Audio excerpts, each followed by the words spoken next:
3 years ago, I just returned home from a trip from Niagara Falls with my family for the 4th of July. We were exhausted, so my husband and I put the kids to bed and called it a night. Around 4 a.m., I woke up, thinking my husband went to the restroom. I used that to steal the sheets back, only to wake him up in the process. I apologized and told him I thought he got out of bed. When he turned to face me, he gasped and pulled his feet up so quickly his knee almost knocked me out of the bed. He then grabbed me and said nothing. After adjusting to the dark, I saw it.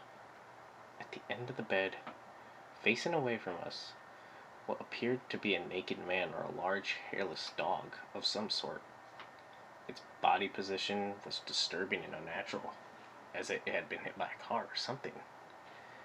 I was under the assumption that we should help it. My husband was peering over his arm and knee, tucked into the fetal position, glancing at me from time to time before returning to the creature.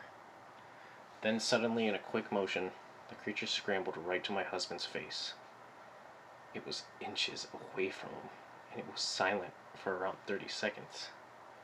Well, more than like 5 seconds. It felt even longer, though. It then placed its hand on my husband's knee and then darted out of the room, heading towards my kids' room. I screamed as loud as I could and I ran to the light switch, planning to stop it before it could hurt my children.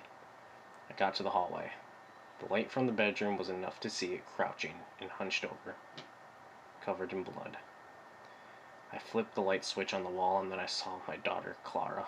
The creature rushed downstairs while my husband and I went to help our daughter. She was horribly injured and only spoke one more word of her short life. "He is the Rake," she said softly. My husband drove his car into the lake that night, while rushing her to the hospital. They didn't survive. Being from a smaller town, the news got around pretty fast. The police were hopeful at first, and the local news took a lot of interest. However, the story was never published, and the local television news never followed up either. I have not seen the Rake since he ruined my life, but I know he has been in my room while I had slept.